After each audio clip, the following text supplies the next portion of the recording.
everyone, welcome back to my channel. Today we're on my island Barnacle, which is my abandoned tropical island, and we're going to be doing part 2 of my last video, so part 2 of the neighborhood. So before you watch this video, if you haven't seen part 1, I suggest going and see that first and then come straight back here and watch the second part because we're literally building in the same area. So yeah, all that stuff that you can see at the back behind us, I built that in part 1, so go watch that video first and come straight back here. Now we are building in front of the villager house today because we didn't actually do this part in the last video. So this is Canberra's house, who we're just building in front of now, and we actually moved her in at the end of the last video, so yeah, that's what we did, but we didn't move the person in front of her. Who is living in front of her? It is O'Hare, sweet little O'Hare. He's so perfect for this island. I love him, he's adorable. He's actually going to have a little farm area, and you'll see that a little bit later on. Well, not long actually, in a minute you'll see that, because actually we're going to be converting an old abandoned gas station into the farm area that he's looking after.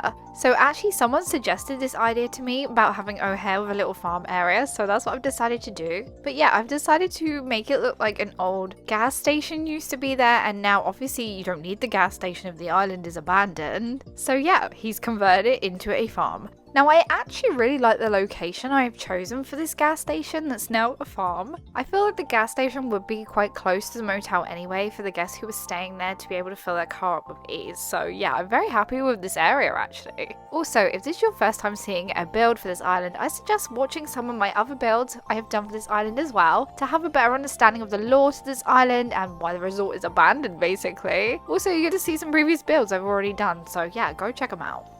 Now on the floor here for the gas station slash farm area, we're just putting down some in-game dirt. I decided to go with the light dirt because it just looks much nicer, and also I feel like this island would be quite warm, you know, it's a tropical island. So I feel like the dirt would look a bit more dry, and this definitely looks more dry than the other dirt code that we have in game, so that's why I chose this one. Now we are filling some of the areas around the edges with bushes, flowers and trees and weeds and stuff, and glowing moss. I like to do this, it definitely makes everything feel a bit more overgrown and definitely feels, you know, like it is a jungle is trying to take over kind of thing, which is what I'm going for this island. I have a few areas towards the back of the island, especially the back left and back right, that I plan to make a little bit more jungle inspired, I guess. Maybe like the jungle has tried to actually take over. But I also have quite a big neighborhood area that I plan, which I'm probably going to do for my next video if I'm honest. So yeah, we got another neighborhood area next, but I think that one's going to contain 4 houses rather than 2. So yeah, that's going to be quite a big area. I'm actually quite excited to build it because I've already kind of planned it out, so I know what I'm going to do. But yeah, very, very exciting. Now over here, we're just putting some of the broken tiles on the floor, and by the way, all the codes that I'm using in today's video can be found listed in the description down below. So if you see any you'd like to use on your island, you'll find the MAs down there, along with some of the creators' socials that I could find as well, so please do go and give them some love on their amazing designs.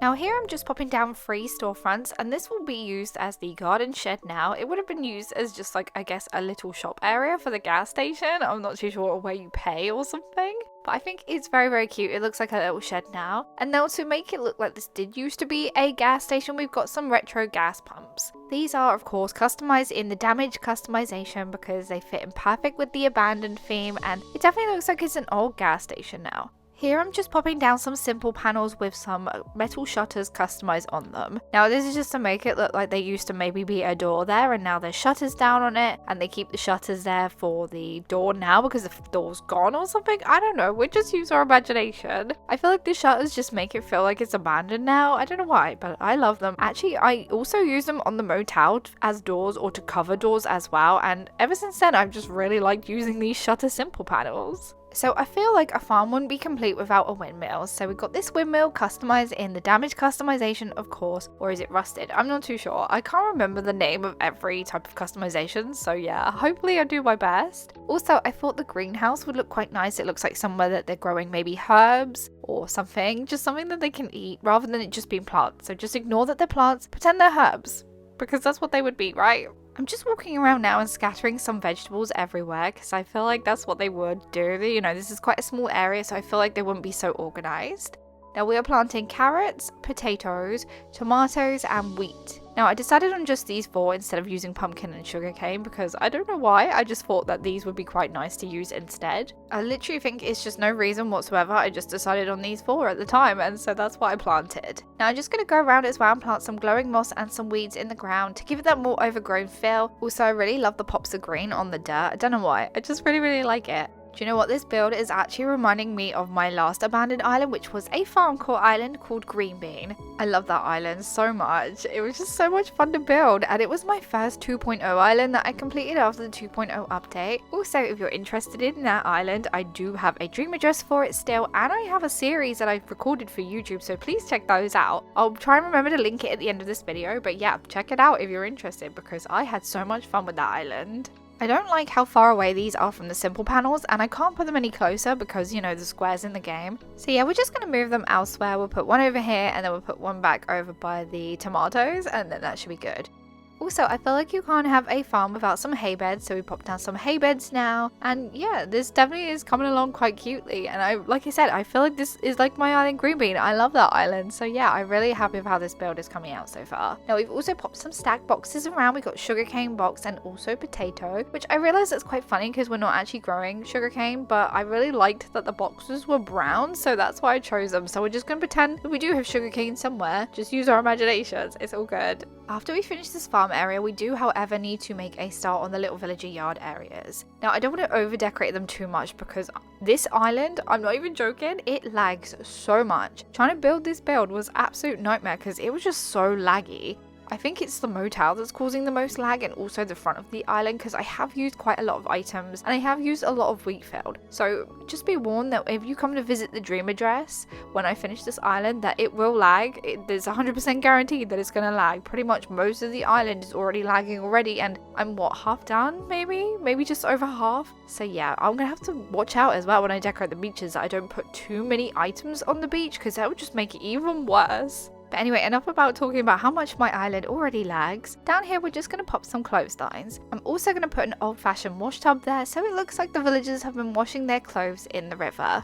I feel like they would be doing that anyway, because there wouldn't really be any electric anymore unless they had solar panels. But even then, who's going to look after the solar panels if they don't know how to look after themselves? So yeah, we're just going to go with the idea that they don't have electric, so they don't have washing machines, so they have to wash their clothes in the river. Now here we are, just placing those glowing moss and weeds around the farm area like I said I was going to, and then I want to actually finish up on doing the villager yards. Even though they're very tiny, we still need to pop some items down. For O'Hare, I'm just going to pop this milk can here, and we're also going to pop down the butter churn just because I like how it looks. Oh, and here we go with the old-fashioned wash tub. There you go, so they can wash their clothes properly. And for Canberra's yard, we're just going to pop down a lawn chair and also a still frame, or iron frame I think it's called, just to make it look like, you know, maybe she likes to do some industrial work around the island, maybe make houses for people or repair her house or something. I don't know, we'll come up with some sort of idea when I do her interiors. Now after that though, we will be doing a walkthrough of the whole area. So we didn't do a walkthrough on part 1 because I thought, you know what, we'll just wait till we finish the whole area actually and do a whole walkthrough. So that's what we're going to be doing in just a second after we finish putting some more items down. Here I'm just popping down some stacked bags. We also have another stacked bag which is actually customized to have the soil customization on it, and this is actually an in-game code, so it's super cute. I love it. And what we're going to do is actually pop that in the farm area rather than outside on the road, because it just made more sense to do so.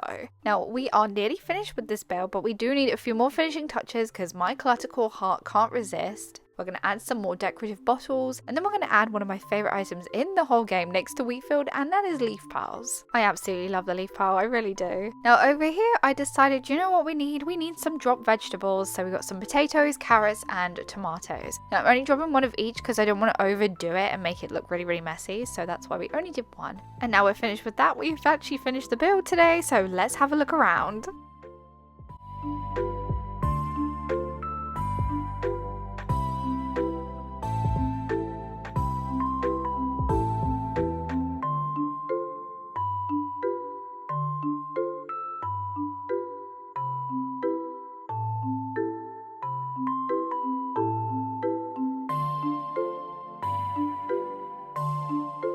And there it is, we finished O'Hare's little farm area and also this neighborhood build. This whole area actually came out really great and I'm really, really happy with it. And I can't wait to get more done on this island. Like I said, I'm getting there. It's getting done very, very quickly. Now, if you enjoyed today's video, don't forget to like, comment and subscribe. Come and join the Jellybean family. I hope you have a lovely day, my friends, and I'll see you in my next video. Goodbye!